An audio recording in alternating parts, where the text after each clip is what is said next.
Drama adalah salah satu bentuk karya sastra yang menggambarkan kehidupan manusia melalui dialog dan peran tokoh. Apresiasi drama penting karena membantu kita memahami makna, pesan moral, dan nilai kehidupan dalam suatu pertunjukan. Nah, dengan mengapresiasi drama ini, kita bisa melatih kepekaan, imajinasi, dan kemampuan berpikir kritis terhadap karya seni peran. Yang pertama ada pengertian apresiasi drama. Apa sih apresiasi drama? Apresiasi drama merupakan kegiatan memahami, menikmati, dan menilai karya sastra berbentuk drama dengan tujuan memperoleh pengalaman estetis serta pemahaman terhadap nilai-nilai yang terkandung di dalamnya. Melalui apresiasi, seseorang tidak hanya menikmati jalan cerita atau dialog di dalam drama, tetapi juga menafsirkan makna tersirat di balik konflik karakter dan pesan moral yang disampaikan. Menurut Edera Suara, apresiasi drama adalah proses aktif yang melibatkan kepekaan perasaan, penalaran, dan imajinasi pembaca atau penonton untuk menghayati nilai keindahan dan pesan kehidupan yang disampaikan dalam karya drama.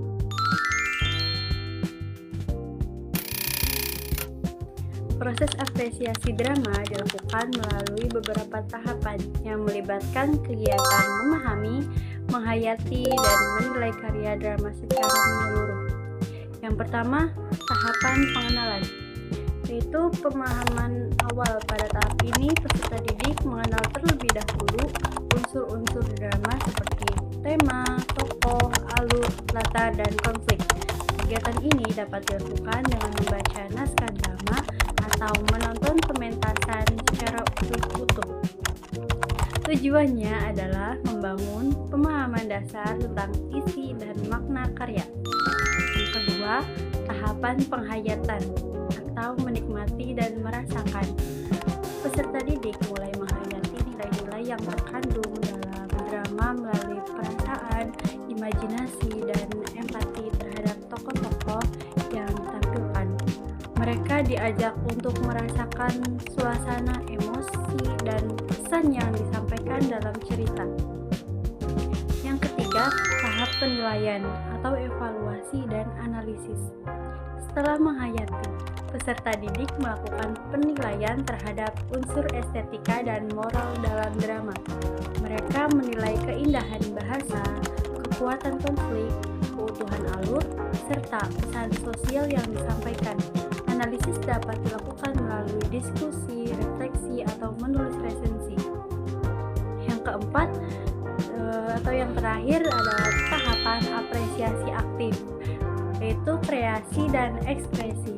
Tahapan terakhir adalah mengungkapkan hasil apresiasi secara kreatif, misalnya dengan bermain peran, membuat pementasan ulang, menulis naskah, atau memberikan tanggapan tertulis terhadap pertunjukan. Tahapan ini mendorong peserta didik untuk berpartisipasi aktif dan mengembangkan kemampuan ekspresi diri. Dengan demikian, proses apresiasi drama bukan hanya sekedar menonton atau membaca, tetapi melibatkan pengalaman intelektual, emosional, dan kreatif yang menyeluruh.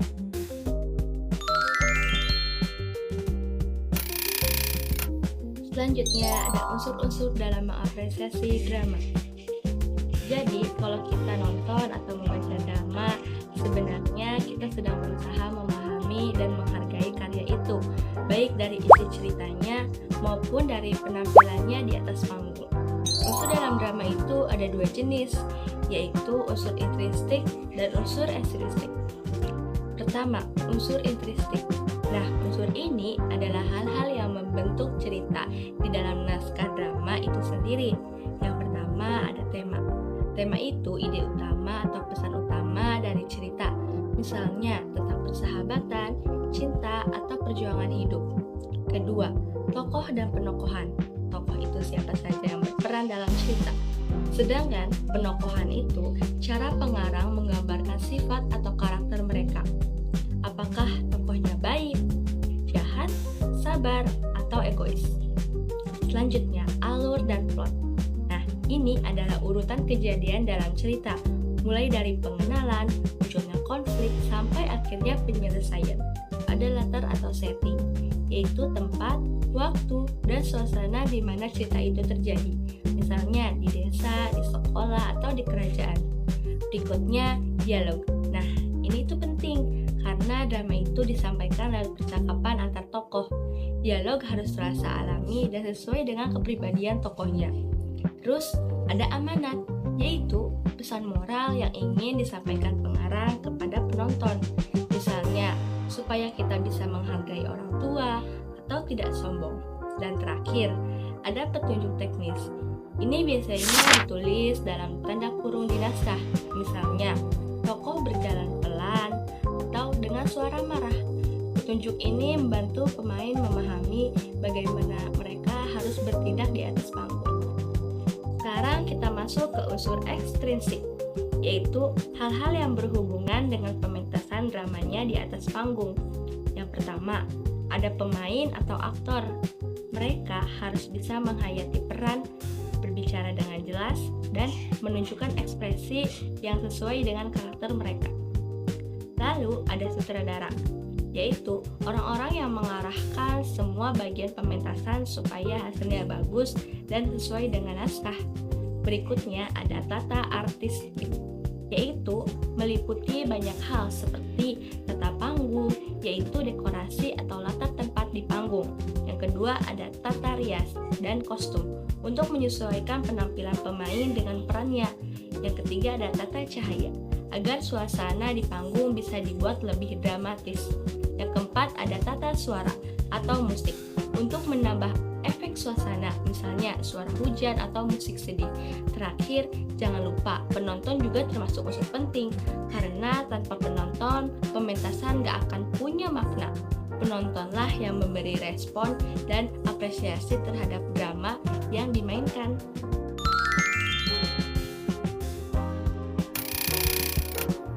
Mengapa apresiasi drama penting dalam pembelajaran sastra?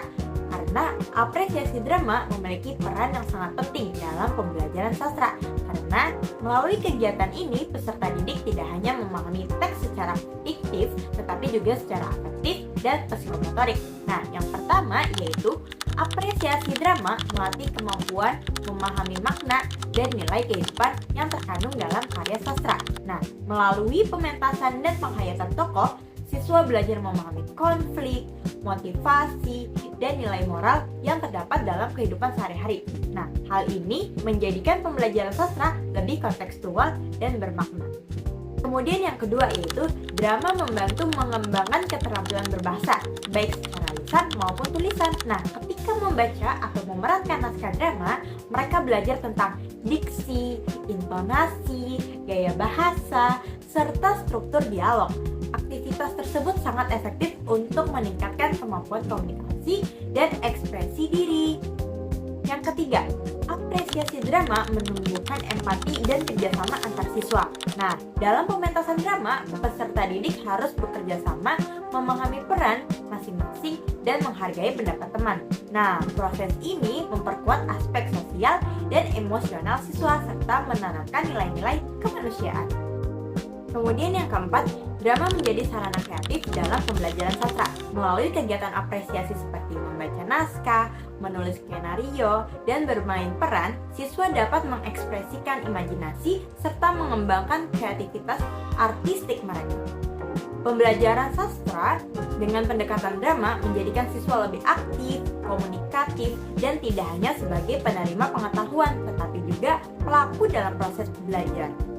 Dengan demikian, apresiasi drama penting dalam pembelajaran sastra karena mampu mengintegrasikan aspek intelektual, emosional, sosial, dan estetika. Nah, melalui kegiatan ini, sastra tidak hanya dipahami sebagai teks, melainkan juga sebagai pengalaman hidup yang dapat mengasah kepekaan dan karakter peserta didik.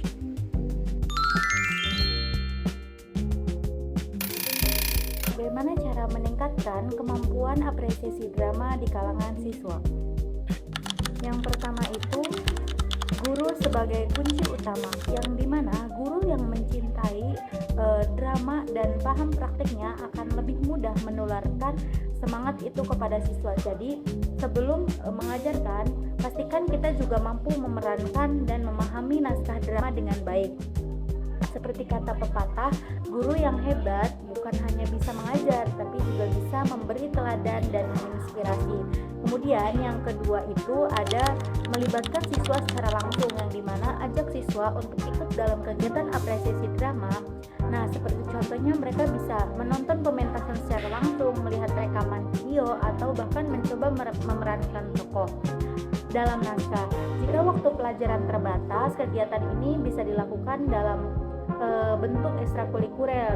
Melalui pengalaman ini, siswa akan belajar memahami makna drama bukan sekedar dari teks, tetapi dari penghayatan dan peran yang mereka jalankan.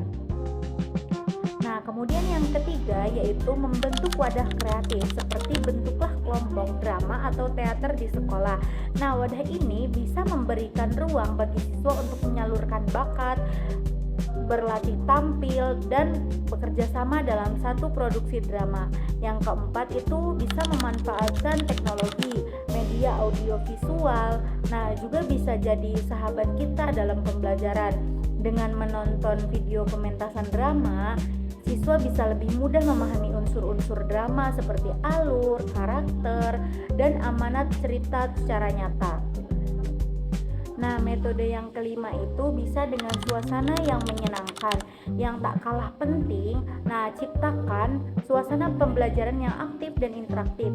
Ajak siswa berdiskusi, bertukar ide, atau bahkan mengkritisi pementasan yang mereka tonton. Nah, dengan begitu, mereka akan lebih berani berpendapat dan semakin menikmati proses belajar. Yang terakhir yaitu dengan metode bermain peran. Nah, metode role playing atau bermain peran, metode ini terbukti efektif dalam meningkatkan kemampuan berbicara,